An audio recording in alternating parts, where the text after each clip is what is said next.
Waduh, lagi-lagi berita program makan bergizi gratis MBG.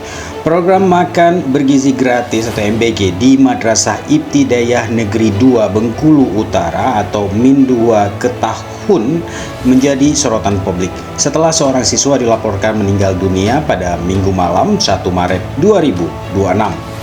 Siswa tersebut bernama M. Fatih, 8 tahun, sebelumnya sempat menjalani perawatan intensif usai mengalami gangguan kesehatan yang diduga berkaitan dengan konsumsi menu MBG di sekolah.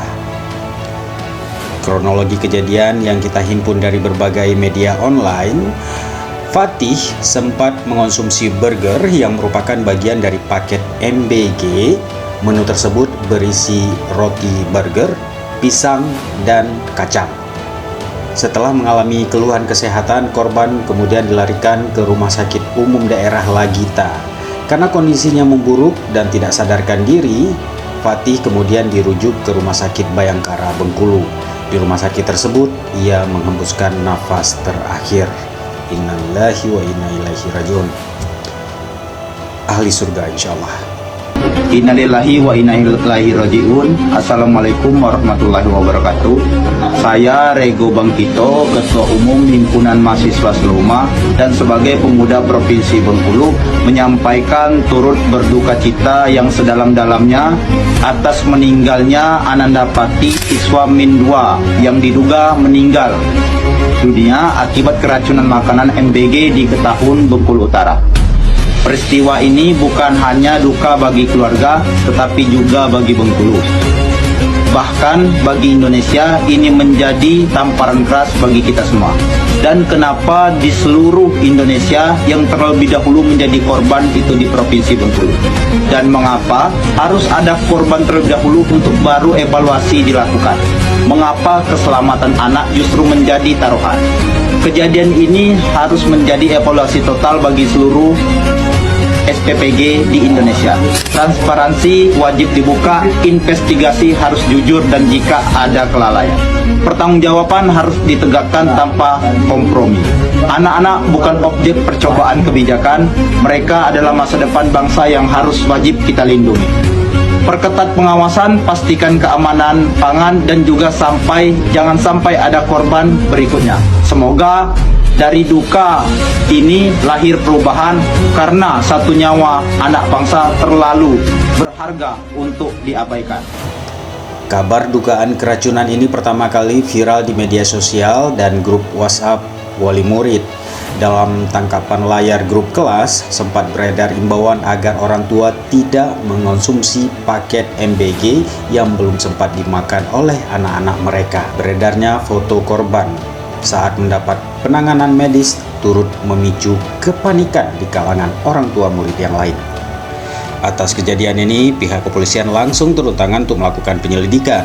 Kapolres Bengkulu Utara, Bakti Kausar Ali, membenarkan kabar duka tersebut sekaligus memastikan penyelidikan masih berlangsung. Ia mengatakan, kami turut berbelasungkawa atas meninggalnya Ananda. Saat ini, kami masih melakukan penyelidikan untuk memastikan penyebab pastinya dan menunggu hasil pemeriksaan laboratorium, katanya pada Ahad 1 Maret 2026. Sebelumnya, polisi menyebut hanya satu siswa yang mengalami gejala sakit dari seluruh penerima MBG pada hari itu. Namun dengan adanya korban meninggal dunia, ruang lingkup penyelidikan diperluas. Langkah yang telah dilakukan aparat antara lain mengamankan sampel makanan untuk diuji di laboratorium, meminta keterangan dari pihak sekolah dan penyedia makanan. Kepolisian juga mengimbau kepada masyarakat untuk tidak berspekulasi sebelum hasil uji laboratorium keluar. Peristiwa ini memunculkan perhatian serius terkait standar keamanan pangan dan pengawasan distribusi dalam program MBG di sekolah.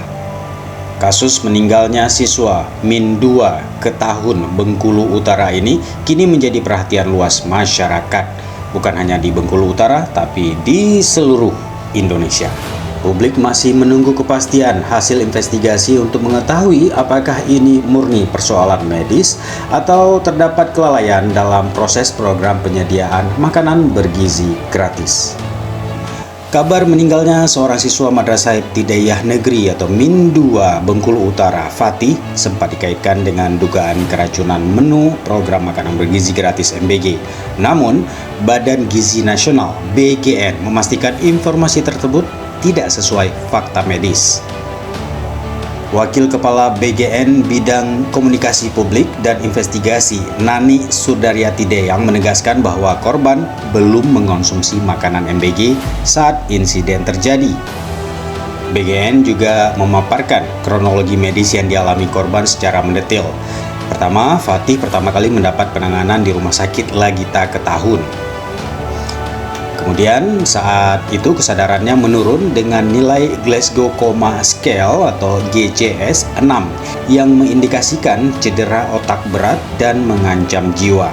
Kemudian Rumah Sakit Lagita hanya melakukan tindakan kegawat daruratan, bukan perawatan intensif. Sejumlah rumah sakit di Bengkulu hingga Padang dihubungi. Namun, fasilitas Pediatric Intensive Care Unit atau PICU dilaporkan penuh. Kemudian korban akhirnya dirujuk ke Rumah Sakit Bayangkara untuk pemeriksaan lanjutan. Hasil pemindaian otak atau CT scan di Rumah Sakit Bayangkara menunjukkan adanya pendarahan otak. Karena membutuhkan tindakan bedah saraf, Fatih kemudian dirujuk ke Rumah Sakit Tiara Selia yang memiliki fasilitas operasi. Setelah menjalani operasi, Fatih meninggal dunia sekitar 12 jam kemudian. Untuk menjawab dugaan keracunan, BGN menyampaikan hasil pemeriksaan laboratorium dari Badan Pengawas Obat dan Makanan (BPOM). BGN mengatakan dari hasil uji BPOM menunjukkan seluruh komponen negatif, tidak ada bakteri E. coli, boraks, formalin, nitrit, arsen, sianida maupun temuan lain yang mengarah pada keracunan makanan. Badan Gizi Nasional menyatakan bahwa tidak ditemukan indikasi cemaran berbahaya pada sampel makanan MBG yang telah diperiksa. Nanik juga menegaskan pada hari yang sama terdapat sekitar 1.800 penerima manfaat MBG, namun tidak ada laporan gangguan kesehatan serupa selain pada kasus Fatih. BGN juga menyampaikan duka cita yang mendalam atas wafatnya Fatih.